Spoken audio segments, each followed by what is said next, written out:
Hello guys, നമ്മൾ title കൊടുത്തേക്കുന്നത് തന്നെ ഒരു റിവ്യൂ വീഡിയോ ആണ് കേട്ടോ. അതായത് അടുത്ത ദിവസം വാക്ക് അറൗണ്ട് വീഡിയോ ചെയ്യാം. RR310 പ്രൈസ് ആൻഡ് ഡീറ്റെയിൽസ് പറയുന്ന വീഡിയോ ആണ് കേട്ടോ. നിങ്ങൾ ഡൗൺ ആയിട്ട് ഒരു 60,000 രൂപ കൊടുക്കുകയാണെങ്കിൽ 4 വർഷത്തേക്ക് നിങ്ങൾക്ക് എത്ര രൂപ വരുമെന്ന് ഞാൻ പറയാം കേട്ടോ. അതായത് വണ്ടിയുടെ വില ബേസ് വേരിയന്റിന് 3,45,000 രൂപയാണ് കേട്ടോ. ഈ യൂട്യൂബിലൊക്കെ കുറേ ആൾക്കാർ 2,39,000 2,39,000 ഉള്ളൂ RTR 310 എന്ന് പറയുമ്പോൾ അത് എക്സ്-ഷോറൂം പ്രൈസ് ആണ്. ഓൺ റോഡ് ആകുമ്പോഴത്തേക്ക് ഏകദേശം 3,45,000 രൂപയാണ് ബേസ് വേരിയന്റ്. ടോപ്പ് വേരിയന്റ് ആണെങ്കിൽ 4 ലക്ഷം രൂപ അടുത്താവും. അപ്പോൾ പറഞ്ഞൊന്ന് എന്താണെന്ന് വെച്ചാൽ നമ്മൾ 60,000 രൂപ ഡൗൺ പേയ്മെന്റ് കൊടുക്കുകയാണെങ്കിൽ 4 വർഷത്തേക്ക് 48 മാസത്തേക്ക് നിങ്ങൾക്ക് 9,500 രൂപ ആവും. അതേസമയം നിങ്ങൾ ഒരു 90,000 രൂപ, അതായത് 1,10,000 രൂപ കുറച്ച് 1 ലക്ഷം രൂപയായിട്ട് 90,000 രൂപയാണ് കൊടുക്കുന്നതെങ്കിൽ നിങ്ങൾക്ക് 4 വർഷത്തേക്ക്, അതായത് 48 മാസത്തേക്ക് നിങ്ങൾക്ക് 8,000 രൂപയ്ക്ക് അകത്ത് വരും RTR 310 EMI മാസം. ഈ RR 310 RTR 310 തമ്മിൽ ഈ ചെറിയ പ്രൈസിൻ്റെ വ്യത്യാസമേ ഉള്ളൂ കേട്ടോ. അപ്പം യൂട്യൂബിൽ ഇതിൻ്റെ പുതിയ മോഡലിൻ്റെ Gen 2 വെർഷൻ ഇറങ്ങിയിട്ട് വീഡിയോസ് കാര്യങ്ങളും കണ്ടമാന ഹൈപ്പ് കയറ്റി വെച്ചിരിക്കുന്ന വണ്ടിയാണ്. അപ്പം ഹൈപ്പ് എന്ന് പറയുമ്പോൾ എക്സ്-ഷോറൂം പ്രൈസ് 2,39,000 രൂപയേ ഉള്ളൂ. 2,39,000 ഉള്ളൂ എന്ന് പറയുമ്പോൾ അത് എക്സ്-ഷോറൂം പ്രൈസാണ് കേട്ടോ. ഓൺ റോഡ് ഏകദേശം 3,45,000 രൂപ ബേസ് വേരിയന്റിന്. അതിട്ട് ടോപ്പ് വേരിയന്റിന് 4 ലക്ഷം രൂപയ്ക്ക് അകത്താവും. പിന്നെ RR 310 RTR 310 രണ്ടും ചെറിയ പ്രൈസിൻ്റെ വ്യത്യാസമേ ഉള്ളൂ.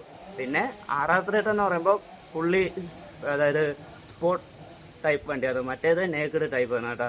അപ്പോൾ നിങ്ങൾ വണ്ടി എടുക്കാൻ ആഗ്രഹിക്കുന്ന സുഹൃത്തുക്കൾ ആരെങ്കിലും ഉണ്ടെങ്കിൽ ഈ വീഡിയോ ഒന്ന് അയച്ചു കൊടുക്കാം കേട്ടോ. മൊബൈല് കൈ പിടിച്ചിട്ട് കൈ അങ്ങ് എടുത്തിട്ട് വയ്യ. അപ്പോൾ എന്തുകൊണ്ടും ഇങ്ങനെ ഒരു വണ്ടി എടുക്കുന്നത് നല്ല കാര്യമാണ്. അപ്പോൾ അടുത്ത ദിവസം ഞാൻ ഇപ്പോൾ ഷോറൂമിൽ പോയപ്പോൾ വണ്ടിയുടെ വീഡിയോ എന്തായാലും എടുത്ത് അപ്ലോഡ് ചെയ്തതാണ്. പക്ഷേ ഷോറൂം KTM TVS ഷോറൂമിൽ ചെന്നപ്പോഴത്തേക്ക് അവിടെ വണ്ടി അവൈലബിൾ അല്ല. അപ്പോൾ അടുത്ത ദിവസം അവർ വണ്ടി വന്നു കഴിഞ്ഞാൽ ഉടനെ നമ്മളെ വിളിക്കാമെന്ന് പറഞ്ഞിട്ടുണ്ട്. അപ്പോൾ നിങ്ങൾക്ക് ഇതിൻ്റെ കൂടുതൽ അറിവ് കാര്യങ്ങൾ വേണമെന്നുണ്ടെങ്കിൽ എൻ്റെ ഈ വീഡിയോയ്ക്ക് കമൻറ്റ് ചെയ്താൽ മതി കേട്ടോ. അപ്പോൾ ഞാൻ ആ ഷോറൂമിൻ്റെ നമ്പർ നിങ്ങൾക്ക് വേണേൽ കമൻറ്റ് ചെയ്ത് തരാം. അല്ല പിന്നെ ഇതിൻ്റെ ആവശ്യമൊന്നുമില്ല, നിങ്ങൾക്കറിയാമല്ലോ, ഗൂഗിളിൽ സെർച്ച് ചെയ്താലും മതി.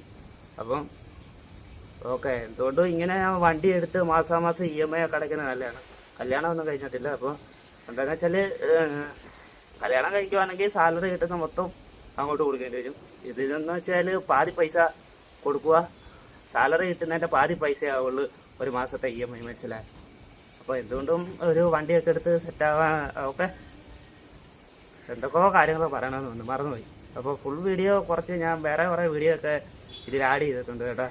ഞാൻ ഒരു കാര്യം അവസാനം ഇതിൻ്റെ ഒരു കാര്യം ഇടയ്ക്ക് വെച്ച് പറയുന്നുണ്ട് അവസാനം. അപ്പോൾ അത് എന്താണെന്ന് കണ്ടുപോകണം. ഗൈസ്, നമ്മൾ TVSൻ്റെ ഷോറൂം കോട്ടയം വരെ പോകാൻ വേണ്ടി പോവാണ്. ഗൈസ്, നമ്മൾ KTMൻ്റെ ഷോറൂം വരെ കോട്ടയം വരെ പോകാൻ വേണ്ടി പോവാണ്. കോട്ടയത്താണ് കേട്ടോ.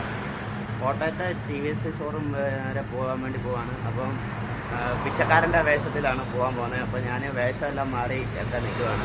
ഫുള്ള് അഴുക്കായ ഉടുപ്പ്, ആൻഡ് അതേപോലെ ഒരു തൊലിഞ്ഞ ചെരുപ്പ്. ഇങ്ങനെ ചെന്ന് കഴിഞ്ഞാൽ അവരുടെ റിയാക്ഷൻ എന്തായിരിക്കും, വണ്ടി പേടിക്കുമില്ലയോ എന്നാണ്. പക്ഷെ നമ്മൾ വണ്ടിയുടെ പ്രൈസ് കാര്യങ്ങൾ ഒക്കെ അറിയാൻ വേണ്ടി പോവാണ്. വേറൊരു വണ്ടിയാണ് നമ്മൾ നോട്ടം ഇട്ട് വെച്ചേക്കുന്നത്. ഇതെന്തായാലും പോയിന്ന് ടെസ്റ്റ് റൈഡ് കിട്ടുമോ ഇല്ലയോ എന്നൊക്കെ നോക്കാം കേട്ടോ. ഓക്കെ,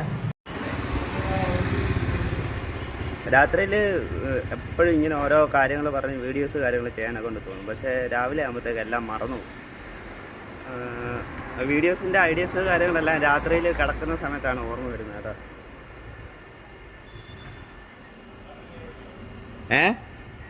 ഒരു വീഡിയോ എടുക്കുക അങ്ങനെ ഉണ്ടെന്ന് അറിയാൻ വേണ്ടിയിട്ട് ഒരു സുഹൃത്ത് അങ്ങോട്ട് പോയി കേട്ടോ. അപ്പോൾ പുള്ളി കണ്ടപ്പം ചോദിക്കും എന്താ പരിപാടി, പറയാവുന്ന കാര്യങ്ങളെല്ലാം മറന്നുപോയി കേട്ടോ. ഇതെന്താ ചെയ്യാനത്, ക്യാമറ നോക്കി കഴിയുമ്പോൾ കാര്യം പറയാനേ പറ്റില്ല. പറയാവുന്ന കാര്യം വേറൊന്നുമല്ല. എന്താണെന്ന് വെച്ചാൽ ഈ ഇൻസ്റ്റാഗ്രാമിലാണേലും യൂട്യൂബിലാണേലും ക്ലിക്ക് ആവണമെങ്കിൽ ലേഡീസായിട്ട് ആരെങ്കിലും കൂടെ വേണം, അല്ലേ പെണ്ണായിരിക്കണം. എന്താണെന്ന് വെച്ചാൽ ചെറിയ ഇച്ചിരി അവിടെ ഇവിടെയൊക്കെ ചാളൊക്കെ ഇങ്ങനെ ഇച്ചിരി ഇങ്ങോട്ടിട്ട് ഒക്കെ വീഡിയോസ് കാര്യങ്ങൾ ചെയ്യുവാണ്. ഇതൊക്കെ എന്തോന്നടേ നിനക്കൊക്കെ എന്തിൻ്റെ കഴപ്പാടാ? നിങ്ങളും ഇങ്ങനെയുള്ളവരെ മാത്രം സപ്പോർട്ട് ചെയ്ത് നമ്മളെയും കൂടെ ഒക്കെ സപ്പോർട്ട് ചെയ്യടേ. എന്നേലും ഒരു നാൾ നമ്മളും വലിയ ഒരാളാവും. ഈ പോകുന്ന വഴിക്ക് വണ്ടി ഇടിച്ച് ചത്തില്ലെങ്കിൽ, മനസ്സിലായോ? അപ്പോൾ സപ്പോർട്ട് ചെയ്തില്ലേലും വലിയ കുഴപ്പമൊന്നുമില്ല. ഞാനിങ്ങനെ വീഡിയോസ് കാര്യങ്ങൾ ചെയ്തുകൊണ്ടേ ഇരിക്കും. അത് എനിക്കൊരു രസമായിട്ട് തോന്നുന്നുണ്ട് കേട്ടോ. അതുകൊണ്ടാണ് വീഡിയോസ് കാര്യങ്ങൾ ഇങ്ങനെ ചെയ്തുകൊണ്ടേ ഇരിക്കുന്നത്. നല്ല രസമാണ് ഇങ്ങനെ യൂട്യൂബിൽ ഒരു ടൈം പാസ്സാണ്. വീഡിയോ വൈറലായാലും വൈറലായില്ലേലും നമുക്ക് പ്രത്യേകിച്ച് സങ്കടമൊന്നുമില്ല. സങ്കടമല്ല, ഇത് കുറേ നാൾ കഴിയുമ്പോൾ എനിക്ക് തന്നെ എൻ്റെ വീഡിയോസ് കാണാൻ വേണ്ടിയിട്ടാണ് കേട്ടോ. ഓക്കെ, അല്ലാതെ വീഡിയോ വൈറലായിട്ട് യൂട്യൂബിൽ നിന്ന് ലക്ഷങ്ങൾ വരണം എന്നൊന്നും വലിയ ആഗ്രഹമൊന്നുമില്ല. വീഡിയോ നിങ്ങളാരും കണ്ടില്ലെങ്കിലും എനിക്ക് പ്രത്യേകിച്ച് കുഴപ്പമൊന്നുമില്ല. ഓക്കെ, അത് അതിന് വീഡിയോ ആരും കാണുന്നുണ്ടാവില്ല, അത് വേറെ കാര്യം.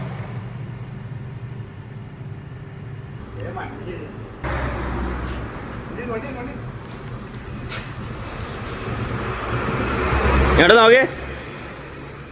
ഓ, എല്ലാ ലുക്ക് പ്രേമത്തിലെ നിവിൻ പോളിയോ. ഇങ്ങോട്ട് നോക്ക്.